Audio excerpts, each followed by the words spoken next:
الحمد لله نحمده ونستعينه ونستغفره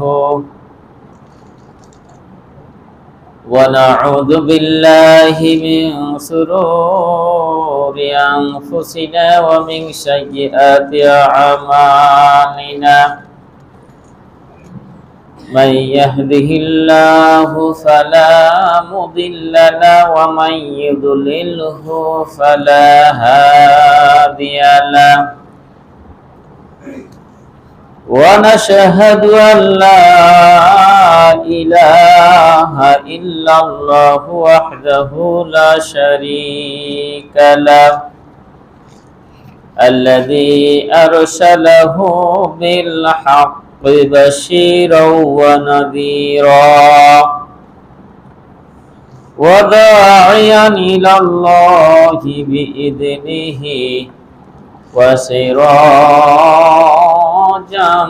منيرا أما بعد أعوذ بالله من الشيطان الرجيم بسم الله الرحمن الرحيم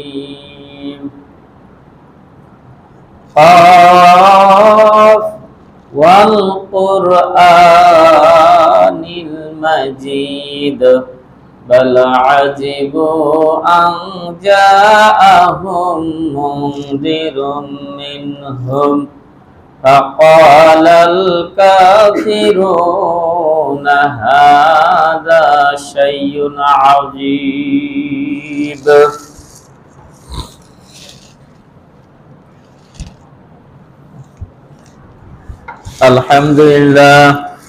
الحمد لله نحمده ونستعينه ونستغفره ونعوذ بالله من شرور أنفسنا ومن سيئات أعمالنا من يهده الله فلا مضل له ومن يضلله فلا هادي له ونشهد أن لا إله إلا الله وحده لا شريك له الذي أرسله بالحق بشيرا ونذيرا وداعيا إلى الله بإذنه وسراجا منيرا أما بعد أعوذ بالله من الشيطان الرجيم بسم الله الرحمن الرحيم وما جعلنا لبشر من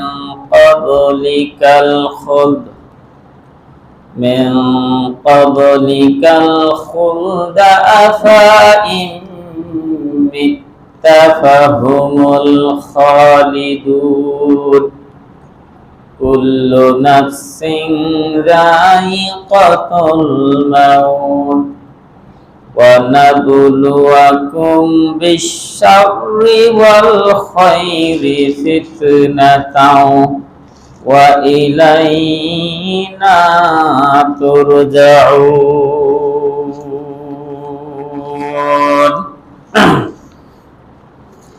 وقال الله تعالى في كلامه المجيد والفرقانه الحميد قل إن الموت الذي تفرون منه فإنه ملاقيكم ثم تردون إلى عالم الغيب والشهادة فينبئكم بما كنتم تعملون. وعن ابن عمر رضي الله تعالى عنه قال أخذ رسول الله صلى الله عليه وسلم ببعض جسدي فقال كن في الدنيا كأنك غريب أو عابر سبيل وعد نفسك من أهل القبور. Raul Bukhari ও মিশকাত। আলহামদুলিল্লাহ, সমস্ত প্রশংসা সমস্ত গুণগান সেই মহান রব্বুল আলামিনের দরবারে, যার অশেষ মেহেরবানিতে আমরা বিগত একটি মাস সিয়াম থেকে রমজান মাস পার করে ঈদুল ফিতর নামাজ পার করে আমাদের মসজিদের উন্নতিকল্পে মাহফিল ভালোভাবে সম্পূর্ণ করে শাওয়াল মাসের প্রথম জুমার মসজিদে সুন্দরভাবে আসতে পেরেছি। এই জন্য আমরা সর্বপ্রথমে সেই মহান রব্বুল আলামিনের দরবারে শুকরিয়া জ্ঞাপন করছি। সকলে বলছি আলহামদুলিল্লাহ। সম্মানিত উপস্থিতি, তারপরে আমরা বিশ্ব নবীর প্রতি দুরূদ বর্ষিত হোক। সকলে বলছি সাল্লাল্লাহু আলাইহি ওয়াসাল্লাম। প্রিয় হাজিরিন, আজকে আমি আপনাদের সামনে মাহফিলের যে বিষয়টি আলোচনা করছিলাম ওই বিষয়টি তুলে ধরতে চাই, মৃত্যু সম্পর্কে। তারপর জীবন, হায়াত, এভাবে আমরা আবার সামনে ধারাবাহিক আলোচনাগুলোকে সাজাই। তা আমি আপনাদের সামনে, যেহেতু এই বিষয়গুলো অনেক আলোচনা, মানে টানা ৩-৪ ঘন্টা যদি কোরআন হাদিস দিয়ে আলোচনা করা যায় তাও এই বিষয়গুলো শেষ করা যাবে না। মানে এগুলো এমন একটা বিষয়, কিন্তু আসলে আদায় মাহফিলে হয় না। ওটা আপনার আদায় করা লাগে, আলোচনা করা লাগে, ওটা হয় না। ওই আদায় করতে করতে সময় শেষ। আপনাদের সামনে এই মৃত্যু সম্পর্কেই সুন্দরভাবে ধারাবাহিকভাবে আমাদের জয় জুম্মা লাগে, যেভাবে লাগে, এর আগে যেভাবে আপনার পর্যায়ক্রমে আলোচনা করেছি, আজকেও সেই পর্যায়ক্রমে আলোচনা ইনশাআল্লাহ ধরতে চাই। তা আল্লাহ রাব্বুল আলামিন, আমি আপনাদের সামনে যে আয়াতটি তেলাওয়াত করেছি, এই আয়াতটি হচ্ছে সূরা আম্বিয়া 21 নম্বর সূরা 34 এবং 35 নম্বর আয়াত, এবং বুখারী মুসলিম শরীফের একটি হাদিস তেলাওয়াত করেছি। এটি বাংলা মিশকাতে রয়েছে 5044 নম্বর হাদিস। এই হাদিসের পাশাপাশি আরো কিছু হাদিস, আয়াতের পাশাপাশি আরো কিছু আয়াতকে সামনে রেখেই আমরা ধারাবাহিক আলোচনা ইনশাআল্লাহ শুরু করব। তো সম্মানিত উপস্থিতি, আমরা শুনছিলাম যে আল্লাহ রাব্বুল আলামিন সর্বপ্রথমে মানুষের স্তর কয়টি, আমাদেরকে সর্বপ্রথম যেটা স্তর পার করতে হয়েছে সেটা হচ্ছে আলামে আরোহা, রুহের জগৎ। রুহের জগতের পর আমাদেরকে আসতে হয়েছে আলামে বুতুন, মায়ের পেটের জগৎ। ওখান থেকে আমরা এসেছি এখন বর্তমানে আলামে দুনিয়া, দুনিয়ার জগতে। এখান থেকে আমরা আবার যাব আলামে বারজাখ, কবরের জিন্দেগি। তারপর সর্বশেষ যেটা স্তর সেটা হচ্ছে ইয়াউমুল কিয়ামা, কিয়ামতের ময়দানে আমাদেরকে সর্বশেষ উঠানো হবে। তাহলে মানুষের সার্কেল হচ্ছে 5টি স্তর পার করে চক্র আকারে ঘোরা।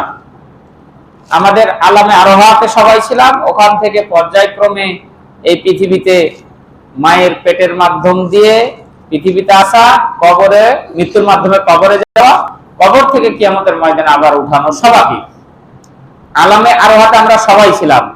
ওখানে আল্লাহ তাআলা সকল রূহগুলোকে, হযরত আদম আলাইহিস সালাম থেকে শুরু করে কিয়ামতের আগ পর্যন্ত যত রূহ মানুষ তৈরি করবেন আল্লাহ, মানে এখন থেকে আদম আলাইহিস সালাম পর্যন্ত যত মানুষ মরে গেছে এবং এখন যারা জীবিত আছি আমরা, এবং কিয়ামতের আগ পর্যন্ত যত আসবে সব রূহগুলোকে এক জায়গাতে করে আল্লাহ রাব্বুল আলামিন বলছেন, আলাস্তু বিরাব্বিকুম, আমি কি তোমাদের রব নই? সমস্ত রূহগুলো আমরা ওই আল্লাহকে সাক্ষী দিয়েছিলাম। ক্বালু, আমরা বলেছিলাম যে বালা শাহিদনা, আমরা সাক্ষী দিলাম আপনি আমাদের কি রব।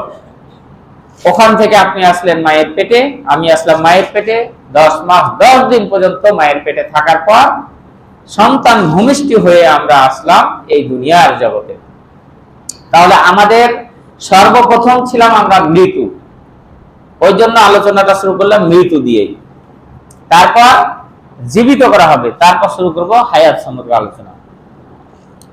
এই জন্য আল্লাহ রাব্বুল আলামিন অনেক জায়গাতেই সুন্দরভাবে তিনি বলছেন যে মরণ নিশ্চিত ভাবে আসবে।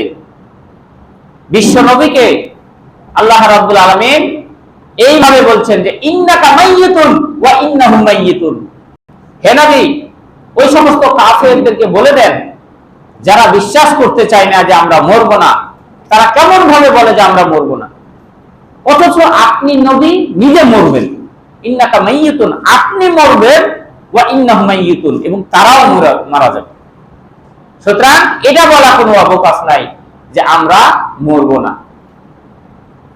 আল্লাহ রাব্বুল আলামিন বলেন, ওয়ামা জাআলনা লিবাশারিন মিন ক্বাবলিকাল খুলদা আফা ইম মিত্তা ফাহুমুল খালিদুন।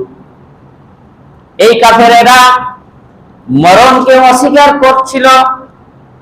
মরণ আবার কি জিনিস? এই দুনিয়াতে আমরা হাজার হাজার বছর বেঁচে থাকবো, এইরকম ভাবে যারা মরণকে অস্বীকার করছিল, আল্লাহ রাব্বুল আলামিন বিশ্ব নবীকে বললেন, আপনি বলে দেন হযরত আদম আলাইহিস সালাম থেকে শুরু করে যত মানুষ এসেছে এই দুনিয়াতে, এই মানব শুধু জাতি নয়, জিন জাতি, এই মানব এবং জিন জাতি বাদ দিয়ে পৃথিবীতে 18,000 মাখলুকাত যা আমরা বলি, অসংখ্য মাখলুকাত আল্লাহ পাক সৃষ্টি করেছেন, তারা সকলেই মরে যাবে, তারা কেউ কখনো অমর হয় নাই, তারা কখনো এই পৃথিবীতে স্থায়ী হয় না, আপনিও স্থায়ী হবেন না।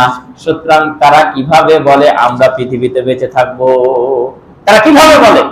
তারা এই বলা তো তাদের অবকাশ নাই, যেহেতু কোনো মানুষ এখন পর্যন্ত অমর হয়ে থাকতে পারেনি, আজীবন তারা এই পৃথিবীতে অক্ষয় হয়ে বেঁচে আছে, এইরকম তো কেউ থাকতে পারেনি। সুতরাং তারা কিভাবে বলে যে আমরা এই পৃথিবীতে বেঁচে থাকবো, মরবো না?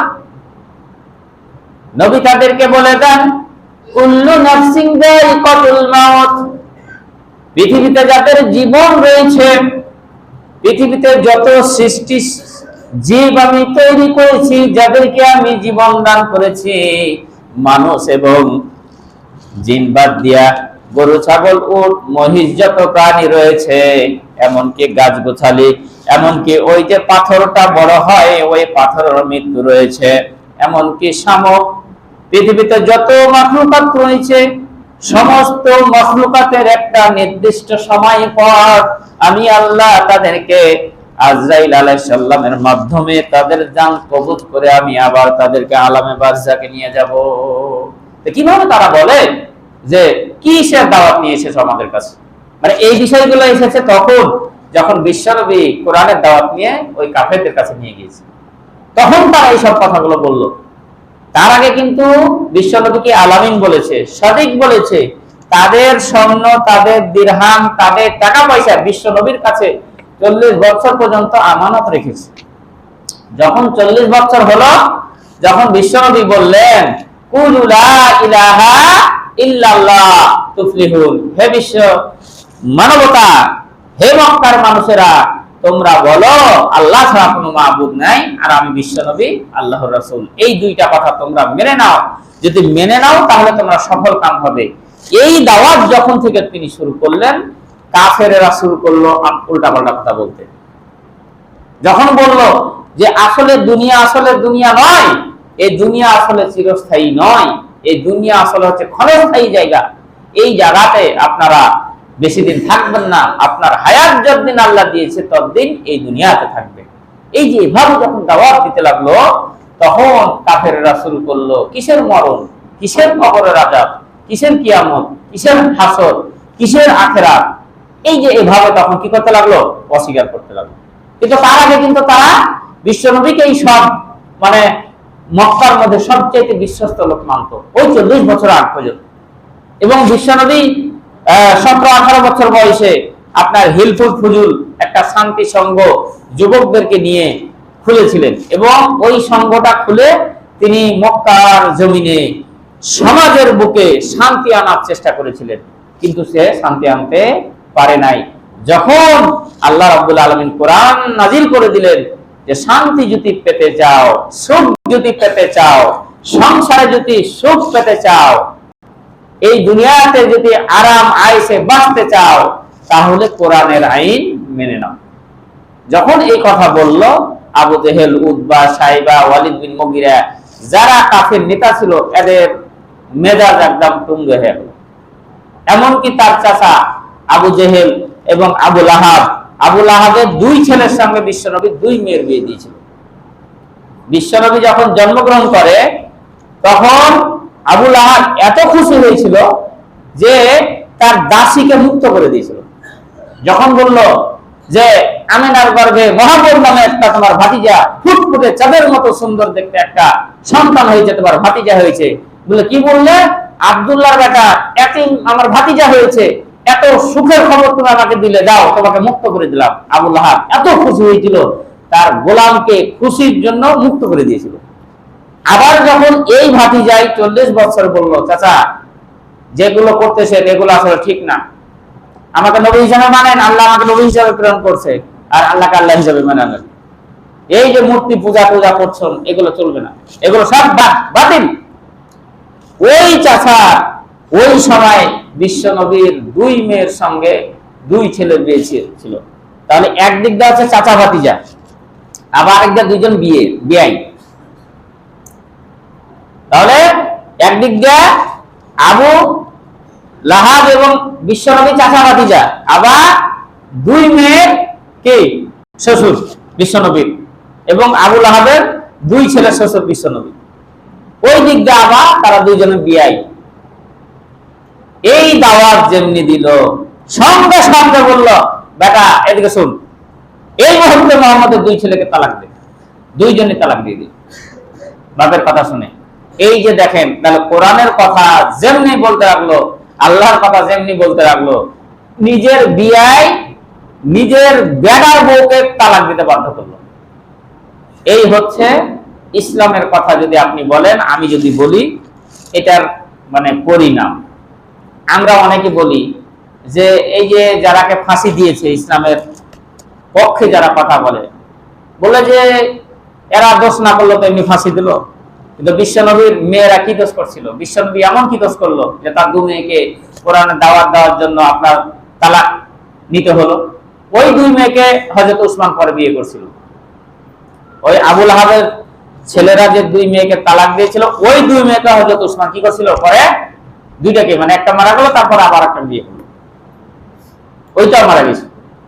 এই জন্য যুন-নুরাইন বলা হয় উসমান রাদিয়াল্লাহু তাআলা আনহুকে। বিশ্বনবী বলেছিলেন যদি আরো মেয়ে থাকতো উসমানের সাথে আমি আবার বিয়ে দিতাম, মানে আমার উসমান এমন ভালো জামাই। তো বিশ্বনবী কখন কাফেররা অস্বীকার করলো মৃত্যুকে, আখিরাতকে, কবরের আযাবকে, যখন কোরআনের কথা বলল। সম্মানিত উপস্থিতি, তাই মরণকে কিন্তু কাফেররা অস্বীকার করে। এই জন্য আল্লাহ পাক বলছেন, ওয়ামা জাআলনা লিবাশারিন মিন ক্বাবলিকাল খালদ, হে নবী আপনার পূর্বে তো আমি কোনো মানুষকে আজীবন এই পৃথিবীতে রাখিনি, তাদের যে মরণ হবে না এরকম গ্যারান্টি আমি তো দিইনি। তাহলে ওই কাফেরেরা কিভাবে বলে আফাই মিথ্যা ফাহমুল খালিদুন, আপনি মরবেন না তারা জীবিত থাকবে, আপনি মরে যাবেন আবু জেহেল বেঁচে থাকবে, ওয়ালিদ বিন মুগিরা, উতবা, সাইবা, উবাই ইবনে খালদ এরা বেঁচে থাকবে? তারা কি এটাই মনে করতেছে নাকি? তাদেরকে বলে দাও, কুল্লু নাফসিন যায়িকাতুল মাউত, তোমার জীবন আছে, তোমাকে মরতে হবে। তুমি জীবন নিয়ে পৃথিবীতে এসেছো, তোমার মরণ অবশ্যম্ভাবী, লা রাইবা ফিহি লা সাক্কা ফিহি, এখানে কোনো ভুল নাই, সন্দেহ নাই, কোনো অবকাশ নাই। মরণ আপনাকে আসবেই আসবেই আসবেই। সম্মানিত উপস্থিতি, এভাবেই বলা হলো। এখন আল্লাহ রাব্বুল আলামিন তারপরে বলছেন যে ওই সব আলতো ফালতো পেঁচাল বাদ দিয়া তাদেরকে জানায়া দাও যে তোরা তো মুর্দাই ছিলি, তোরা তো আসলে মুর্দাই ছিলি। মায়ের পেট থেকে যদি আমি তাদেরকে রহম না করতাম, তোদের প্রতি যদি দয়া না করতাম, তাহলে তোরা কি জন্মগ্রহণ করতে পারতি? অনেকেই তো 2-3 মাসের ভ্রূণ হয়ে নষ্ট হয়ে পড়ে যাচ্ছে, অনেকে তো মরা বাচ্চা হয়ে জন্মগ্রহণ করছে। আমি আল্লাহ তোর প্রতি দয়া করছি, রহম করছি, এই কারণে তুই এই দুনিয়াতে আসতে পারছিস। সুতরাং আলতো ফালতো চিন্তা না করে তাদেরকে বলে দাও কি জন্য আমি এই দুনিয়াতে মানুষকে এই মৃত্যু এবং জীবন সৃষ্টি করেছি। ওয়ানাবুলুয়াকুম বিশ-শাররি ওয়াল খায়রি ফিতনাতাও ওয়া ইলাইনা তুরজাউন। আমি মরণ এবং জীবন, মওত এবং হায়াত এই জন্য সৃষ্টি করেছি। এই পৃথিবীতে মানুষকে দুইটা জিনিস নিয়ে আমি পরীক্ষা করব। একটা হচ্ছে বালা মুসিবত দিয়ে পরীক্ষা করব, একটা হচ্ছে ধন সম্পদ ভালো রেখে পরীক্ষা করব। এই যে ভালো অবস্থায় আর খারাপ অবস্থায়, এই দুই অবস্থায় থেকে মানুষ আমাকে কে কত স্মরণ করে, এই জন্য আমি হায়াত এবং জীবন, এই মরণ এবং হায়াত আমি তৈরি করেছি। ওয়া ইলাইনা তুরজাউন, অবশেষে আমি আল্লাহর কাছে তোমাদেরকে ফিরে আসতে হবে। অবশেষে আমি আল্লাহর কাছে তোমাদেরকে ফিরে আসতে হবে। তাহলে আমার এই জীবন এবং হায়াত এক উদ্দেশ্যে সৃষ্টি করা, সেটা হচ্ছে আপনাকে ভালো এবং মন্দ দিয়ে আল্লাহ সৃষ্টি করেছেন, ভালো এবং মন্দ দিয়ে আপনাকে পরীক্ষা করার জন্য সৃষ্টি করেছেন। দেখেন, অনেকে বলে যার টাকা নাই সে চিন্তা ভাবনা করে আল্লাহ আমাকে টাকা দেয় না কেন, টাকা ইনকাম করার জন্য নামাজ পড়তে পারছি না, হজ করতে পারছি না, আপনার কুরবানি দিতে পারছি না, যাকাত দিতে পারছি না, দান সদকা করতে পারছি না, ফ্যামিলি ভালোভাবে চালাতে পারছি না। যাদের টাকা নাই তাদের এটা আফসোস। এই কারণে তারা কিন্তু নামাজ পড়তে পারে না, রোজা রাখতে পারে না, মানে মেলা অজুহাত। আর যাদেরকে আল্লাহ ওয়াহেল সম্পদ দিয়েছে, এরা ফের আবার টাকার যাকাত বের করে না। টাকা পয়সা দেখাশোনা করার কারণে, ব্যাংক ব্যালেন্স, ব্যবসা বাণিজ্য দেখাশোনার কারণে আবার ওই ব্যক্তিও আল্লাহর ইবাদত করতে পারে না। মানে টাকা পয়সা যাদের বেশি তারাও আল্লাহর ইবাদত করতে পারে না টাকা পয়সা দেখার কারণে। এই যে যারা বাজারে ধরেন আপনার এই তারাবির সময় কি ঈদের নামাজের বাজার বন্ধ ছিল, তারাবির নামাজ যখন চললো, দোকানদার কি দোকানদারি করেনি? তাহলে দোকানদারি করেছে অবশ্যই, সে কিন্তু তারাবির নামাজ পড়তে পারেনি, এশার নামাজ ঠিক মতো কিন্তু পড়তে পারেনি, সে কিন্তু কোরআন তেলাওয়াত করতে পারেনি যারা এমনি কোরআন তেলাওয়াত করেছে। তাহলে তাকে যদি আল্লাহ প্রশ্ন করা হয়, বান্দা তুই কেন কোরআন পড়তে পারলি না, তুই কেন তুই জামাতে এশারের নামাজটা পড়তে পারলি না, মাগরিবের নামাজটা পড়তে পারলি না? সে বলবে আল্লাহ এত ক্রেতা, এত খরিদ্দার আসছিল, ওদেরকে দিব কখন আর কখন নামাজ পড়তে যাব, তাদের অজুহাত। আর যারা ভ্যান চালাইছে, যারা পাইপ খাচ্ছে, তাদের কেন তুই জোহরের নামাজটা পড়তে পারলি না, জামাতে আসরের নামাজটা? কখন আলুর বস্তা টানতে টানতে সময় পায় না, ইট বাহির করতে করতে সময় পায় না, কখন আসরের নামাজ ধরবো। এখন যার খাটতে গেছি, এখন যদি সময় মতো আসরের নামাজ পড়তে যাই, জোহরের নামাজ পড়তে যাই, ওই মালিক বলে রে বেটা তুই নামাজই পড়ে বেড়া, তোর মতন পায় নামাজ দরকার নেই, ঠিক কিনা? এরকম কিন্তু দুইজনের অজুহাত দুই রকম। আল্লাহ তাহলে দেখেন যার নাই সেও কিন্তু অজুহাত দেখাবে যে আমার ছিল না, ইনকাম করতে গিয়ে আমি নামাজ পড়তে পারিনি বা ইবাদত করতে পারিনি। আর যারা আছে সে বলবে যে আমি ওটা দেখাশোনা করতে লাগে আমি কি করতে পারিনি, নামাজ পড়তে পারিনি। তাহলে কোনটাই আপনাকে ছাড় দিল, তাহলে দিয়েও পরীক্ষা করবে, না দিয়েও পরীক্ষা করবে, এর মধ্যেই আপনাকে আমাকে ভালো কাজ করতে হবে। আল্লাহ রাব্বুল আলামিন বলেন আল্লাযী খালাকাল মাউতা ওয়াল হায়াতা লিয়াবলুয়াকুম আইয়ুকুম আহসানু আমালা ওয়া হুয়াল আজিজুল গফুর। আল্লাহ হচ্ছেন তিনি যিনি মরণ সৃষ্টি করেছেন, জীবন সৃষ্টি করেছেন। এই জন্য মরণ এবং জীবন সৃষ্টি করলেন। এই দুনিয়াতে তোমরা যতদিন জীবন পাও, যতদিন হায়াত পাও, এই হায়াতের জিন্দেগিতে কে সবচাইতে ভালো আমল করতে পারো, এই জন্য আমি আল্লাহ তোমাকে এই দুনিয়াতে সৃষ্টি করলাম। কোনো অজুহাত কাজে লাগবে না। আপনাকে ভালো কাজ করার জন্য এই দুনিয়াতে নিয়ে আসা হয়েছে। আপনি যতই পায়তারা করেন, আপনি যতই অজুহাত খাড়া করেন, কোনো অজুহাত আল্লাহর কাছে কি হবে না, খাড়া হবে। আপনাকে ভালো কাজ, আল্লাহর ইবাদত বান্দিগি করে দুনিয়া, আল্লাহর ইবাদত বান্দিগি করে সংসার, আল্লাহর ইবাদত বান্দিগি করে জমি চাষ, আল্লাহর ইবাদত বান্দিগি করে ধান চাষ, আল্লাহর ইবাদত বান্দিগি করে দোকান দোকান মানে ব্যবসা বাণিজ্য, যে যেটাই করুক না কেন। এই জন্য আল্লাহ রাব্বুল আলামিন বলেন ফাইজা ওয়াইজা নুদিয়া লিস-সালাতি মিন ইয়াউমিল জুমআহ ফাসাউ ইলা যিকরিল্লাহি ওয়া যারুল বাই। যখন মসজিদে নামাজের জন্য আহ্বান করা হবে, ফাসাউ ইলা যিকরিল্লাহি ওয়া যারুল বাই, ব্যবসা বাণিজ্য ফেলে দিয়া তুমি দৌড় দাও আল্লাহর ঘরে মসজিদে। আর ফাইজা কুদিয়াতিস সালাহ, যখন নামাজ হয়ে গেল আর বসে থাকা লাভ নাই, ফান্তাশিরু ফিল আরদ, তখন আল্লাহর জমিনে তোমার ইনকামের জন্য তুমি বেরিয়ে পড়ো। আযান হলে মসজিদে দৌড়াও কাজ বাদ দিয়া, আর নামাজ হলে আবার ইনকামের জন্য মসজিদ থেকে জমিনে দৌড়াও। তাহলে আমরা কি এটা করি? আমরা করি না। ভালো অবস্থাতে তো নামাজ পড়ি না, তো কাজ অবস্থাতে নামাজ, সেটা পরের হিসাব।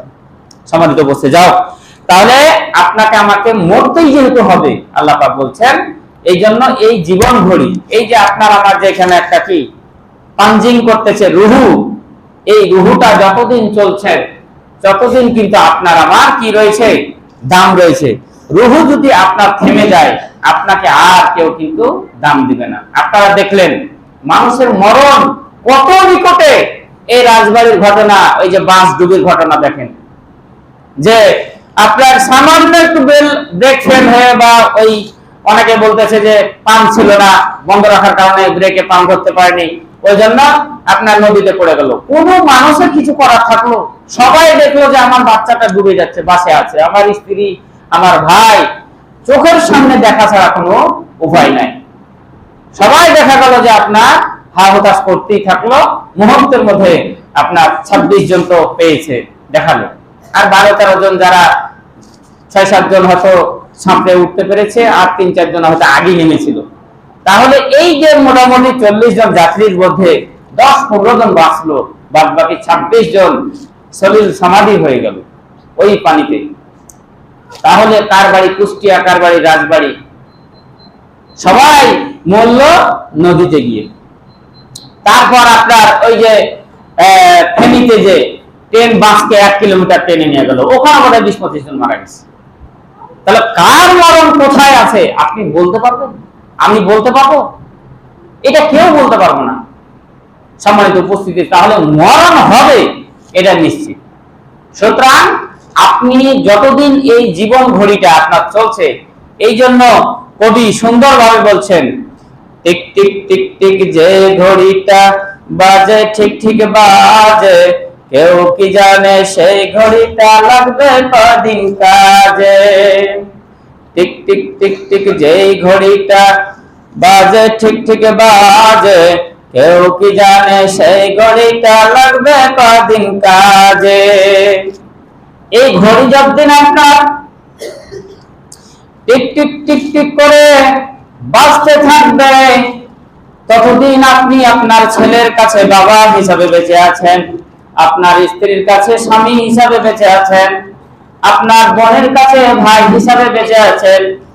এই জীবন ঘড়ি যতদিন বাঁচবে ততদিন আপনি একজন গ্রামের মরণ, আপনাকে সবাই সম্মান করছে। হয়তো আপনি মনে করছেন আমি মরণ, আমি ছাড়া মধুপুর চলবে না, আমি সভাপতি, আমি ছাড়া মসজিদ চলবে না, এটা হয়তো আপনার ধারণা। কিন্তু আল্লাহ রাব্বুল আলামিন বলেন এই জীবন ঘড়ি যেদিন থেমে যাবে, সেই দিন মসজিদের সভাপতি আপনাকে রেখেই দ্বিতীয় সভাপতি গঠন করা হবে। একদিনকার জন্য মসজিদের কমিটির কার্যক্রম বন্ধ থাকবে না।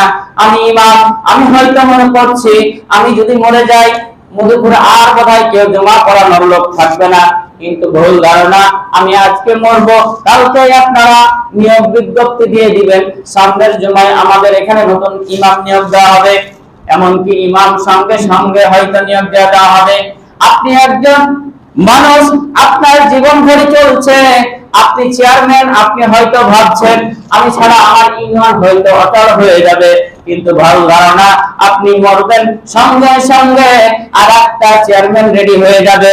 আপনি এত মেম্বার, আপনি হয়তো ভাবছেন আমি মরে যাব, মরলে হয়তো আমার ওয়ার্ডকে চালাবে, ওয়ার্ড হয়তো অচল হয়ে যাবে, কিন্তু ভুল ধারণা, আপনি মরার সঙ্গে সঙ্গে আপনার ওয়ার্ডে আর একটা মেম্বার হওয়ার জন্য দাঁড়িয়ে যাবে। এভাবে এমপি, মন্ত্রী, প্রধানমন্ত্রী, রাষ্ট্রপতি যে যে পদে চাকরি করেন না কেন, সবাই যখন এই জীবন ঘড়ি থেমে যাবে, সঙ্গে সঙ্গে বাস বাড়ির পাশের পিছনে যেখানে মাটি কবর করে 3.5 হাত মাটিতে আপনাকে ঢেকে চলে যাওয়া হবে।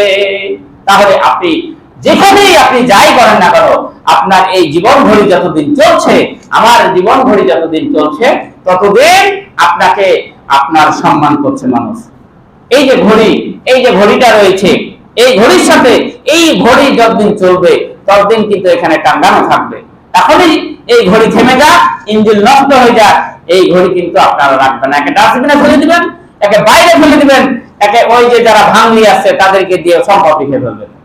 কিন্তু এই ঘড়ি যখন চলছে ততদিন তাকে মসতেছেন, তাকে যত্ন করতেছেন, তাকে এই মসজিদের সামনে টাঙিয়ে রাখছেন এবং আপনারা তার দিকে তাকাচ্ছেন যে ঠিক মতন ঘড়ি সময় দিচ্ছে কি দিচ্ছে না। এই ঘড়ি যদি সময় না দেয় ঠিক মতন, তাহলে কিন্তু আপনি এই ঘড়িকে রাখবেন না।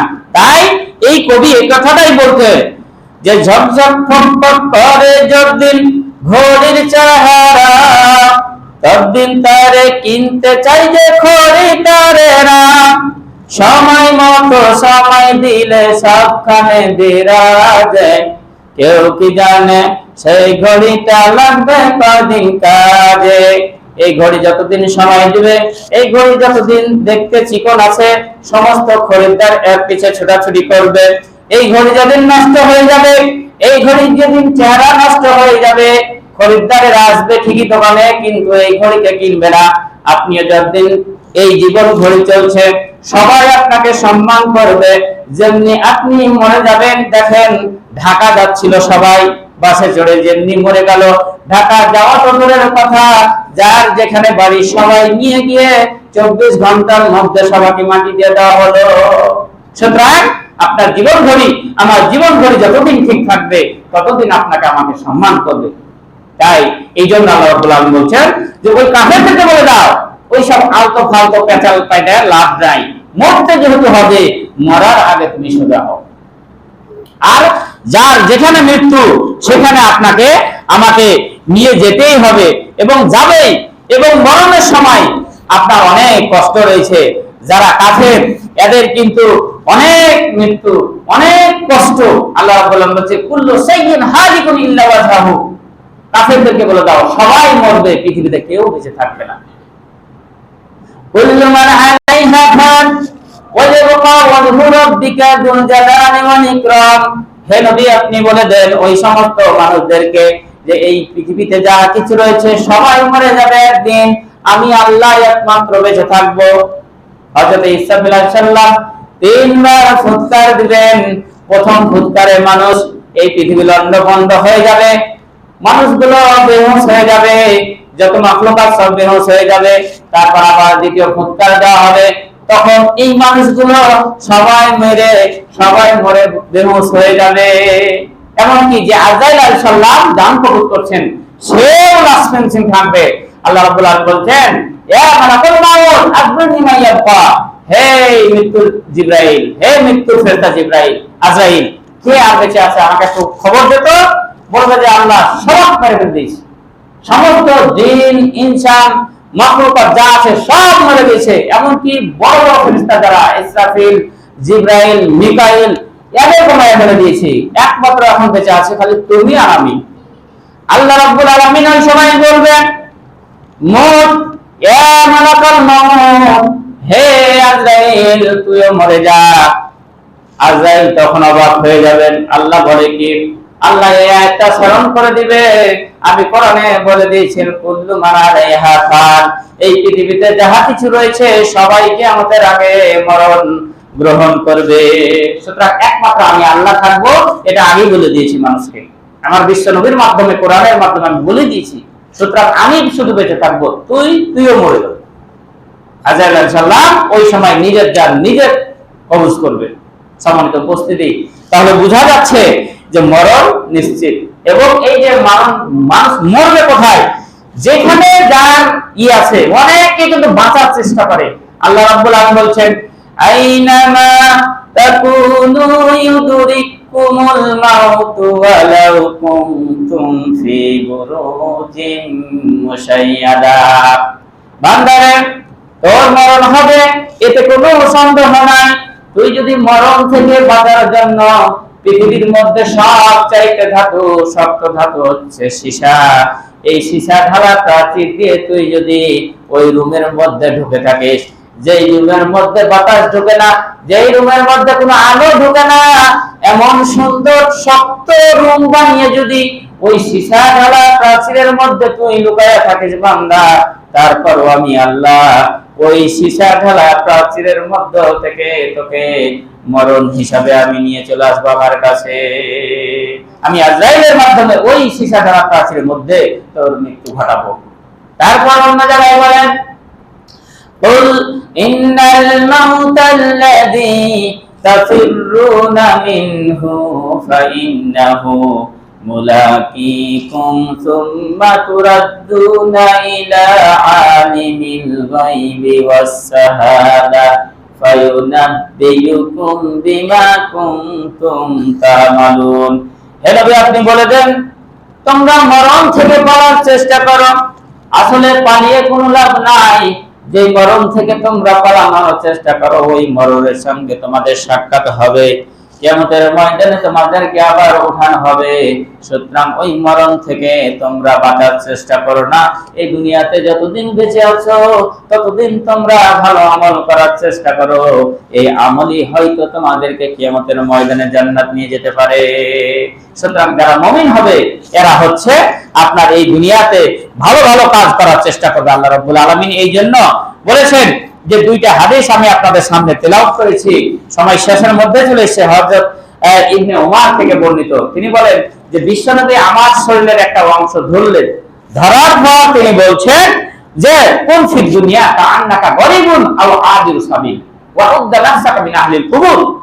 বিশ্বনবী বলছেন যে হে ইবনে ওমর, আমার শরীরের এক অংশ ধরে বলে তুমি দুনিয়াতে একদম ফকিরের মতন বসবাস করো, নিঃস্ব, যার টাকা পয়সা নাই, যে ভিক্ষা করে বেড়ায়, এর মতো তুমি দুনিয়াতে কি করো, অবস্থান করো। আও আদিরু সাবিলিন, অথবা মুসাফির। মুসাফির যেমন রাস্তাঘাটে খালি চলাফেরা করে, এক জায়গাতে তার নির্দিষ্ট বাড়ি ঘর নাই, এভাবে আল্লাহ রাব্বুল আলামিনের নবী বলছেন যে এভাবে তুমি দুনিয়াতে থাকো। ওয়া উদ্দা নাফসাকা মিন আহলিল কুবুর, এবং তুমি সব সময় কবরের অধিবাসী তুমি নিজেকে ভাবো যে আমি সব সময় কবরে যাওয়ার জন্য প্রস্তুত আছি, বা যে কোনো মুহূর্তে আমি কবরে যেতে পারি। সুতরাং আমাকে ভালো কাজ করতে হবে। এভাবে ইবনে ওমরকে বিশ্বনবী বলছেন। ইবনে ওমর আবার আল্লাহ হাতে বলছেন যে ইজা আসবাহতা ফালা তানজিল মাসা ওয়া ইজা আমসাইতা ফালা তানজিল সাবা। ইবনে ওমর বলছেন যে যখন তুমি সকালে থাকবে, সন্ধ্যা পর্যন্ত বেঁচে থাকবে, এটা আশা করিও না। আর তুমি যখন সন্ধ্যায় থাকবে, তুমি যে সকাল পর্যন্ত বেঁচে থাকবে, এটাও আশা করিও না। তুমি মরণের আগে তোমার জীবনের গুরুত্ব দাও, এবং তুমি অসুস্থতার আগে সুস্থতাকে তুমি গুরুত্ব দাও। এভাবে এই হাদিসের ভাষা। সময় পার হয়ে গেছে, আরো সামনে জুমাতে ইনশাআল্লাহ এভাবে ধারাবাহিক আলোচনা চলবে ইনশাআল্লাহ। আল্লাহ পাক আমাদের সকলকে যেন এই দুনিয়াতে যতদিন বেঁচে আছি ঈমান নিয়ে বেঁচে থাকা তৌফিক দান করেন। মুক্ত যেহেতু হবেই, আল্লাহ পাক আমাদের সব